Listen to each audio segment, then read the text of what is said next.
जय गुरुदेव। परम संत बाबा जय गुरुदेव जी महाराज के द्वारा सुनाई गई कहानियाँ जो हम सभी प्रेमी भाई बहनों के लिए और एक इंसान के लिए अति उत्तम हैं।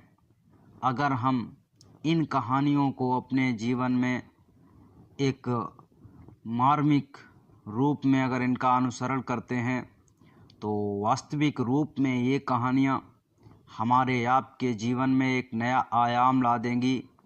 तो स्वामी महाराज के द्वारा सुनाई हुई कहानी, एक राजा के राज्य में बहुत बड़ा सेठ रहता था।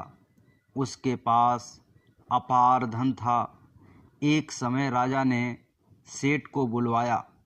राजा सेठ से मिलकर बहुत खुश हुआ और बोला कि तुम मेरे महल में आया करो। अब सेठ बराबर राजा के पास आने जाने लगा।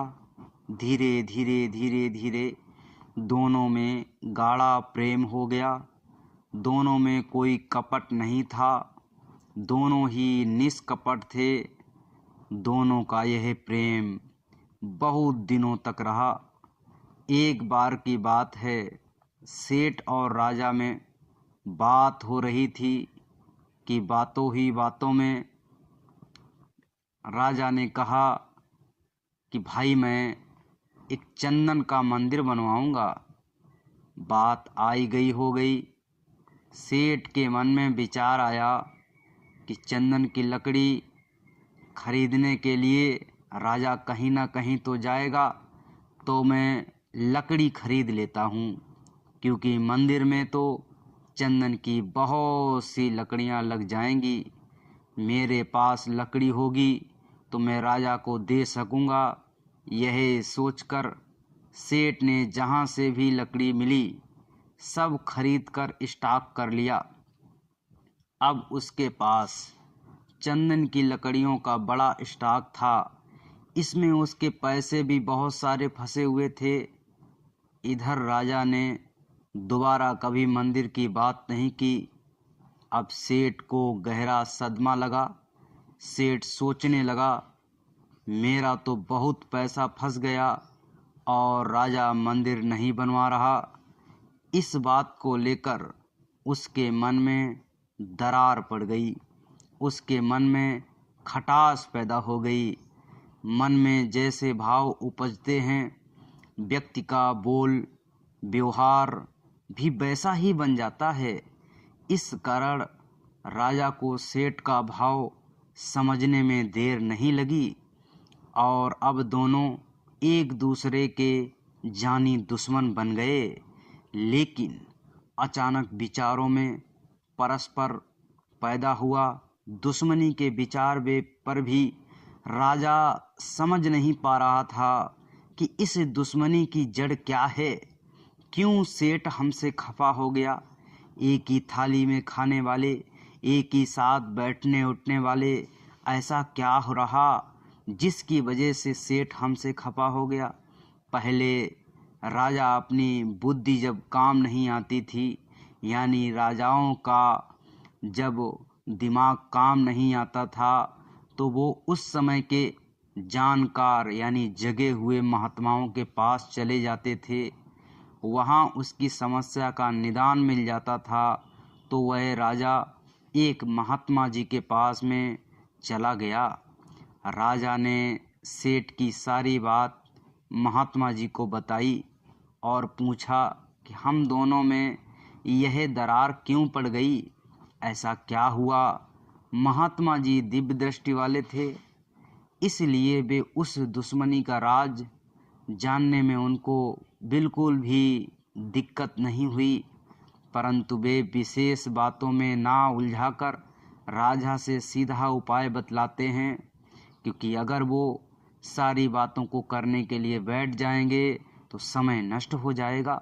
महात्माओं का समय अति उत्तम होता है, वो समय की कद्र को जानते हैं। उन्होंने कहा कि राजन, तुम एक चंदन का मंदिर बनवाओ, लोग तुम्हें बहुत दिनों तक याद रखेंगे। ऐसा भव्य मंदिर बनवाओ जिससे लोग, आसपास के लोग आपके नाम के गुणगान गाएं। अब राजा ने घोषणा कर दी कि चंदन का मंदिर बनवाया जाए। चंदन की लकड़ी लेने के लिए राजा के आदमी चल पड़े तो लकड़ी केवल सेठ के यहाँ मिली। मंदिर का काम शुरू हो गया। इतनी लकड़ियाँ लगीं कि सेठ की सारी लकड़ियाँ मंदिर के काम में आ गईं। अब मंदिर तैयार हो गया। अब इधर सेठ जी का भी पैसा जो फंसा हुआ था वो वापस आ गया था।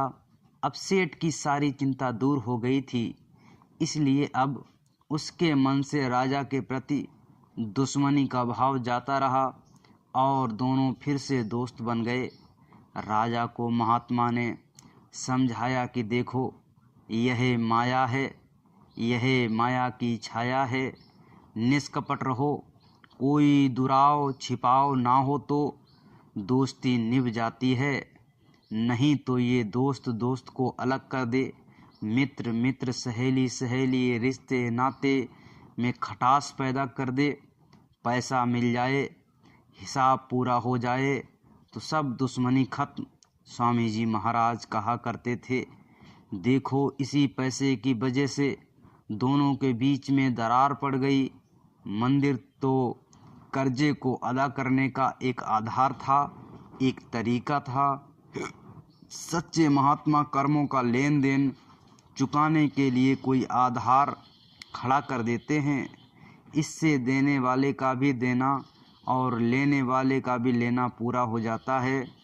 यह सूक्ष्म विज्ञान आपको क्या पता। देखो, महात्मा थे तो दोनों का झगड़ा खत्म कर दिया और दोनों में दोस्ती हो गई। प्रेमी भाई बहनों, इसी प्रकार से हमको आपको भी अपने लोगों के बीच, अपने गुरु भाइयों के बीच समझ सूझ के साथ में महात्माओं की बात को याद करते हुए बस चलना चाहिए। इसी से हमारी जीवात्मा और इस देश का भी काम हो जाएगा। बोलिए जय गुरुदेव। जो भी कहानी से सीख आपको मिली कमेंट में ज़रूर बताएं। वीडियो को लाइक करें, चैनल को सब्सक्राइब करें। जय गुरुदेव।